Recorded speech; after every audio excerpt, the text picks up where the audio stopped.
عام خانقاہ میں اصول یہ کہ پیر پہنچے ہوئے ہوتے ہیں, مرید وہاں تک پہنچنے کی کوشش کر رہے ہوتے ہیں. ہماری خانقاہ کا اصول ہے کہ پیر بھی نہیں پہنچا ہوا, مرید بھی نہیں پہنچے ہوئے, سب مل کے ایک ہدف تک پہنچنے کی کوشش کر رہے ہیں. ہم نے کہا بھائی ہماری بھی زندگی بھی بکھری ہوئی ہے, تو ہم بھی چاہتے ہیں کہ اس میں کوئی انتظام آ جائے. تو تکرار کے طور پر ہم نے یہ ورک شاپ کروائی ہے کہ ہم بھی انسان بن جائیں, آپ بھی انسان بن جاؤ. تو نہیں بنے تو پھر دوبارہ کوشش کریں گے, پھر کوشش کریں گے. تو کوئی کسی کو جانچنے کی کوشش نہ کرے کون کتنے پانی میں. تبلیغ میں نکلتے ہیں نا بھائی سب سیکھنے والے ہیں. تو تہجد بھی ہو گئی, صبح کیا ہو گیا ان کا, ورزش بھی ہو گئی, ٹھیک ٹھاک پسینہ نکالا الحمدللہ. اس کے بعد 2-4 ان کو یوگا کی ورزشیں بتائیں جو دماغ کو فریش کرنے کے لیے ضروری ہیں, زیادہ نہیں 2-4, اس سے دماغ فریش رہتا ہے, تھوڑا سا جسم فٹ فاٹ رہتا ہے. اور پھر ان کا نہائے دھوئے صاف ستھرے کپڑے پہن کے فجر کی نماز پڑھنے گئے. خدا کی قسم اتنا مزہ آیا کہ مزہ آیا نہیں آیا ان سے. صبح کے وقت جو ہے نا ہوا میں آکسیجن کا تناسب بہت زیادہ ہوتا ہے. وہ آپ جب جاگنگ کرتے ہیں یا واکنگ کرتے ہیں, جاگنگ نہ تو چلو تیز واکنگ بھی ہو جائے, ذہن اتنا فریش ہوتا ہے. میں نے کسی حکیم کی کتاب میں پڑھا, ایک بہت ماہر حکیم تھے, کہ اتنی انرجی آپ کو ملتی ہے صبح ہوا میں سانس لینے سے جو کئی گھنٹوں کے لیے کافی ہے. اور اس میں حکیم صاحب نے یہ بھی لکھا کہ کئی گھنٹوں کی نیند آپ کو اتنا فریش نہیں کرتی جتنا صبح کی واکنگ فریش کر دیتی, جو ہوا خوری ہے فریش کرتی. ریسرچ ڈاکٹروں کی زیادہ ہے, صحت حکیموں کی اچھی ہے. صحت کے بارے میں معلومات ڈاکٹروں کے پاس زیادہ ہوتی ہیں. کیا خیال ہے بھائی؟ وہ تو ایک حکیم تو چھوڑو ہوتے ہیں. حکیم سے تو معلومات لینے سے پہلے گوگل پہ سرچ کر لیا کرو کہ یہ معلومات لینے کے قابل بھی ہے یا نہیں ہے. ایک نمبر کے پھینکو ہوتے ہیں اکثر, سارے نہیں, کچھ اچھے بھی ہوتے ہیں لیکن اکثر پھینکو ہوتے ہیں. لیکن صحت پھر بھی کس کی اچھی ہوتی ہے؟ میں نے 100 سال کے حکیم دیکھے ہیں, 99 سال کے حکیم دیکھے ہیں, ایسی فٹنس. ابھی ہمارے محلے میں ایک جہاں میں رہا کرتا تھا, ایک حکیم صاحب کا پچھلے سال یا 2 سال پہلے انتقال ہوا ہے. 100 سال سے اوپر عمر ہوگی ان کی. میری بڑی اچھی دوستی تھی ان سے, میرے والد صاحب کے دوست تھے, دہلی کے تھے وہ. جب ہاتھ ملاتے تھے تو ہاتھ چھڑانا مشکل ہو جاتا تھا. دہلی کے تھے وہ, اور چھوٹا سا مطلب تھا, کوئی بہت پہنچے ہوئے بھی نہیں تھے, چھوٹے موٹے نسخے ٹوٹ کے بتاتے رہتے تھے لوگوں کو. اور اتنے نیک آدمی تھے کہ ان سے اگر علاج نہیں ہوتا تھا نا تو کہتے تھے بھائی میں اس کے علاوہ میرے پاس کوئی علم نہیں ہے, کسی اور کے پاس جاؤ. ورنہ ڈاکٹر یا حکیم کبھی اپنی کم علمی کا اعتراف, وہ تجربے کرتا رہے گا, ٹھوکتا رہے گا, بندہ مر جائے گا, کہیں گا قسمت میں مرنا لکھا ہوا تھا. تو وہ کہہ دیتے تھے بھائی میں اس بیماری کا یہی علاج جانتا ہوں, اس سے زیادہ میری تحقیق نہیں ہے, اب آپ کسی اور. صحت ایسی تھی کہ ہاتھ پکڑ لیں تو بندہ, اور خوش مزاج. صحت اچھی ہوتی ہے تو انسان خوش مزاج ہوتا ہے نا. لیکن اس کے باوجود ریسرچ ڈاکٹروں کے پاس ہے, مگر مرتے دیر سے کون ہے؟ حکیم. صحت کس کی اچھی ہوتی ہے؟ وجہ اس کی ہے کہ چند بنیادی چیزوں پر حکیم لوگ عمل کرتے ہیں. صحت کے جو چند بنیادی اصول ہیں نا ان پہ حکیم لوگ کمپرومائز. کیا مطلب؟ رات کو جلدی سونا ہے, صبح جلدی اٹھنا ہے. جبکہ ڈاکٹر لوگ کلینک ہی رات کو 3 بجے بند کر کے آ رہے ہوتے ہیں, اور بھونکتے ہوئے کتے ان کو گھر پہنچاتے ہیں. ایک اورنگی ٹاؤن سے ایک ڈاکٹر صاحب تھے, وہ 3 بجے کلینک بند کر کے آتے تھے. مجھے خود ان کے بیٹے نے بتایا کہ کتے بھونک رہے ہوتے ہیں ہمارے ابو کے اوپر جب یہ اورنگی ٹاؤن سے گھر آ رہے ہوتے ہیں. 3 بجے جو آدمی سوئے گا اور پھر وہ سو کے اٹھے گا کب؟ 12 بجے. ان ڈاکٹر صاحب کو اللہ تعالیٰ ان کی عمر میں برکت دے, ان کو شفا عطا فرمائے. شوگر بھی ہو گئی ہے, اور شوگر کی وجہ سے ان کی آنکھوں کی بینائی بھی چلی گئی. کیا فائدہ MBBS کرنے کا کہ آپ 50-55 سال کی عمر میں آپ نابینا ہو گئے ہے بھائی. کیوں؟ ریسرچ بہت ہے, شوگر کے بارے میں پوری کتابیں لکھ دیں گے, لیکن رات کو جلدی نہیں سو رہے اور صبح اٹھ نہیں رہے جلدی. بات نہیں آ رہی میرے خیال ہے. تو کیا ہے, ان کو ہم نے صبح جلدی اٹھایا, جاگنگ کرائی, پھر ان کو کچھ اصول چھوٹے موٹے بتائے صحت کے حوالے سے, جو اتنے زیادہ نہیں ہے, جو چھوٹے موٹے معلومات ہیں وہ. اور پھر جو ہمارے جو ناشتہ واشتہ کرتے تھے, پھر ان کی جو ورک شاپ کا ٹائم شروع ہو جاتا تھا, پھر وہ وغیرہ وغیرہ پورا اسی طرح سے ہمارا شیڈول. پھر عصر کے بعد انہوں نے سوئمنگ کی ہے, جامعہ میں سوئمنگ پول بھی ہے. عصر سے مغرب تک سوئمنگ ہو گئی ان کی, صبح جاگنگ ہو گئی. ہم نے ان کا تیل الحمدللہ نکال لیا. تو اب یہ ان کو روک کے صرف اس لیے رکھا ہوا ہے کہ آپ نے عشاء پڑھ کے سو جانا ہے, صبح دن کا آغاز 4 بجے سے کرنا ہے. کیونکہ میں نے ان سے کہا کہ اگر آپ ابھی گھر چلے گئے تو آپ اس ورک شاپ کے ماحول سے باہر نکل جاؤ گے, اب آپ نے کیا کرنا ہے, گھر جانے کے بعد, گھر نہیں جانا, یہاں سے اب یوں سمجھنا ہے کہ اب آپ گھر میں رات کو آرام کر رہے ہیں. صبح 4 بجے آپ جاگنگ کر کے نہا دھو کے فجر پڑھیں گے, پھر وہ فجر کے بعد بھی کچھ معمولات بتائے, تلاوت اور ذکر اور اشراق, وہ معمولات بھی اپنی جگہ. وہ معمولات کرنے کے بعد پھر آپ کہاں جائیں گے؟ ڈائریکٹ آفس جائیں گے. سمجھ میں نہیں آ رہی؟ تاکہ آپ کو پتا چلے کہ عام دنوں میں جب ہم آفس جاتے ہیں اور اس اسٹائل کے بعد اور ان ایکٹیویٹیز کے بعد جب آفس جائیں گے تو ہمیں کتنا فرق نظر آئے گا. سمجھ میں آ رہی ہے بات؟ تو یہ میں اتنی ڈیٹیل اس لیے بتا رہا ہوں کہ آپ لوگ بھی کریں. ورک شاپ نہیں بھی کریں تو یہ روٹین آپ لوگ گھر بیٹھے ویسے بھی بنا سکتے ہیں. ورک شاپ کا فائدہ ہوتا ہے کہ اجتماعی ماحول ہوتا ہے تو بن جاتا ہے. سمجھ میں آ رہی ہے بات؟ یہ دیکھ لیں آپ, یہ بیچارے آئے ہوئے ہیں وہاں سے دمام سے, انہوں نے کی, کہہ رہے ہیں مجھے بہت فائدہ ہوا. جتنے بھی لوگ تھے ماشاءاللہ سب کہہ رہے ہیں کہ یار بہت فائدہ ہوا. تو ہمارا جو دیندار طبقہ ہے, یہ میں نے اس لیے کیا کہ ہمارے ہاں دین کا جو تصور ہے نا وہ بہت محدود ہے.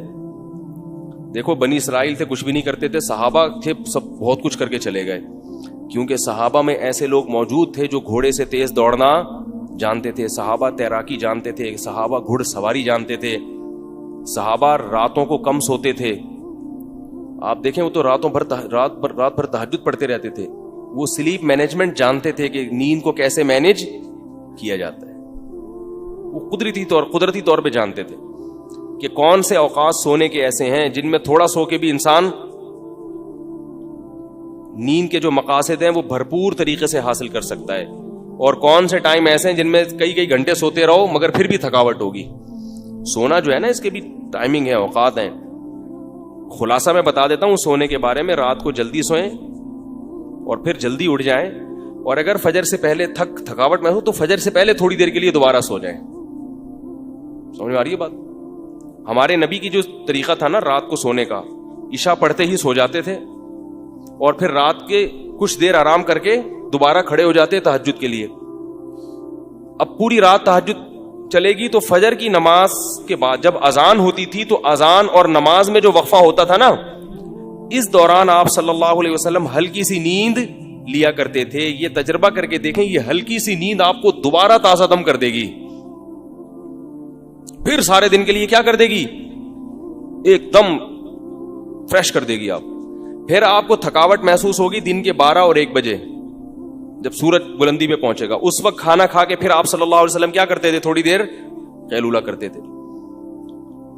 وہ قیلولہ آپ میں انرجی بھر دے گا رات تک کے لیے, فریش رہیں گے بالکل.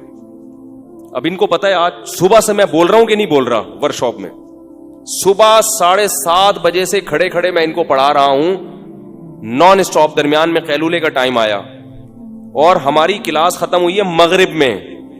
ایسا ہی ہے نا؟ مگر میرے چہرے سے, میرے بات چیت کے اسٹائل سے کہیں سے بھی لگ رہا ہے کہ مفتی صاحب تھکے ہوئے ہیں آج. مجھے تو آپ لوگ تھکے ہوئے لگ رہے ہیں, کہیں سے لگ رہا ہے کہ تھکے ہوئے ہیں. حالانکہ میں اگر نیند کو شمار کروں تو میری 24 گھنٹے میں جو نیند ہوئی ہوگی میرا خیال ہے بمشکل 4 گھنٹے کی ہوئی ہوگی. بمشکل کتنی دیر کی ہوئی ہوگی؟ بمشکل یعنی رات کی نیند ملا کے 4 گھنٹے کی. تو یہ چیزیں بھی کیا ہیں میرے بھائی؟ سیکھنے کی ہیں, تاکہ ہم اپنے اوقات کو زیادہ سے زیادہ جاگ کے ذہن کو فریش رکھ کے مفید کاموں میں کھپا سکیں. ہمارے دن کے زیادہ تر حصے خراٹے لیتے ہوئے 12 بجے معذرت کے ساتھ ایسے اٹھتے ہیں جیسے اللہ معاف فرمائے, بس نہیں بولے کیسے. کوئی 11 بجے اٹھ رہا ہے, کوئی 10 بجے اٹھ رہا ہے, منہ دھوتا ہے, پھر جا کے 10 بجے اٹھے گا, ناشتہ واشتہ کر کے آفس پہنچے گا, 1 بجے پھر ٹون ہونا شروع ہو جائے گا, تھکاوٹ شروع ہو جائے گی, کیونکہ دوپہر کا وقت تھکاوٹ کا ہوتا ہے, پھر دماغ میٹر شارٹ ہونا شروع ہو جائے گا. تو یہ عجیب سا لائف جو ہے نا ہماری گزر رہی ہے. تو اللہ کا بڑا فضل ہے, یہ عثمان بھائی نے کروائی ہے مجھ سے گن پوائنٹ پہ کہ یار کرا دیں اب. تو اس کے الحمدللہ بہت اچھا رزلٹ سامنے آیا. ایک تھوڑا سا مجھے خود بہت فائدہ ہوا, کیونکہ میں بھی سستی کا شکار ہو گیا تھا, میری بھی روٹین ساری خراب ہو گئی تھی. اور ایک بات یاد رکھو, اگر کبھی آپ کو خیال ہو نا کچھ کام ایسے ہیں جو رات ہی کو کرنے کے ہیں, تو اس میں پھر بجائے اس کے کہ آپ عشاء کے بعد کریں, آپ عشاء کے بعد سو جائیں, رات کو 2 بجے اٹھ کے شروع کر دیں وہ کام. اس لیے جو ٹائم لینڈر والے ہیں نا سلیمان احمد صاحب, یہ ساری ترتیب انہی نے ہم کو بتائی ہے, اور یہ قرآن و حدیث سے ثابت ہے یہ سب. تو میں نے ایک دن فون کیا ملاقات کے لیے, میں نے کہا ملاقات کرنا چاہتا ہوں, تو کہہ رہے ہیں صبح 2 بجے انشاءاللہ میں آپ سے ملاقات کروں گا. ٹھیک صبح کتنے بجے؟ 2 بجے. واقعی ایک آدمی 9 بجے سو کے یا 9:30 بجے سو کے صبح 2 بجے تو اس کو لگتا ہے کہ صبح 2 بجے, اتنا فریش ہوتا ہے. اب آپ کے پاس پوری رات تہجد پڑھیں, چاہے اپنا کوئی لیپ ٹاپ لے کے آفس کا کام کر لیں اس میں, اور فجر سے پہلے 5-10 منٹ کے لیے آپ دوبارہ سو جائیں. آ رہی ہے سمجھ میں کہ نہیں آ رہی؟ امیدیں آ رہی ہوگی انشاءاللہ. تو اب میں وہ بیان کرتا ہوں, وہ کہاں سے آج چل رہی تھی, قرآن مجید کی آج. یہ اصل بات جو رہ گئی کہ بھائی یہ دیندار کے لیے اس لیے ضروری ہے, ویسے تو بے دین ہو دیندار ہو سب کے لیے ضروری ہے. یہ ایکٹیویٹی پر آپ آئیں گے نا تو خود بخود دین بھی آپ کی زندگی میں آنا شروع ہو جائے گا. جب 4 بجے اٹھ کے ورزش کرو گے تو آدمی کہے گا یار آپ فجر بھی پڑھ لو یار, ٹھیک ہے نا, کیا جا رہا ہے. اور میں آپ کو بتا دوں, ایک دن یہ کر کے دیکھیں, مزہ نہ آئے نا تو جتنے پیسے میں نے لیے آپ مجھ سے واپس لے لیں, مزہ بہت آئے گا انشاءاللہ. بہت سارا دن آپ کا اتنا اچھا گزرے گا, آپ کی آنکھوں میں روشنی آپ کو زیادہ محسوس ہوگی. تو یہ دینداروں کے لیے اس لیے ضروری ہے کہ ہمارے ہاں نمازی بھائی, حاجی اور عمرہ کرنے والے سست مشہور ہو گئے ہیں پوری دنیا میں. گھر میں جو بچہ دیندار ہوتا ہے سب سے زیادہ سست, کیا خیال ہے, وہی ہوتا ہے. اچھا بھلا محلے کا ہیرو بنا ہوا پھر رہا ہوتا ہے, نماز روزے میں لگا تو بالکل ہر کام سے گیا, سوتا رہتا پڑا ہوا.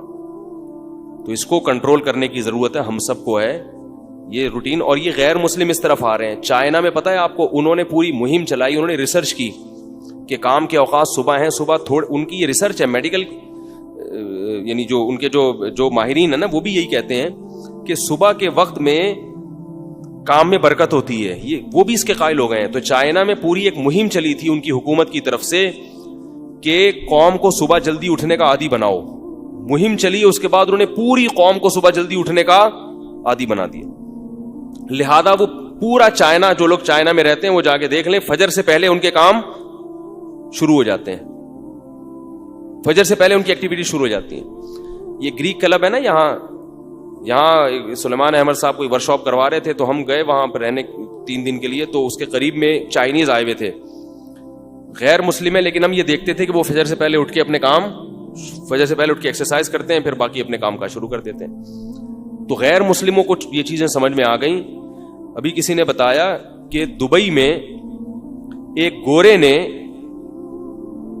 کسی کو کہا, جن کو کہا انہوں نے بتایا کہ مجھ سے گورا کہہ رہا تھا کہ یار تمہارے مذہب میں تو یہ ہے کہ صبح جلدی اٹھنا چاہیے, تو یہ پورا دبئی سوتا کیوں ہے 11 بجے تک, یہ تو عرب لوگ ہیں. اس نے کہا ہم جلدی اٹھتے ہیں اور یہ پڑے ہوئے سو رہے ہیں, جبکہ تمہارے مذہب میں تو تمہارے تو نبی نے فرمایا بوری کلی امتی فی بکوریہا, اللہ نے میری امت کی برکت صبح کے وقتوں میں رکھی ہے. باقی اس میں بہت سارے اشکالات ہیں. پونی جسے کہا جاتا ہے کہ یار صبح ہم اٹھ کے بیٹھ جائیں گے تو سارا گھر تو سو رہا ہوگا, ہم کیا کریں گے, نہ دکان کھول سکتے ہیں نہ آفس جا سکتے ہیں.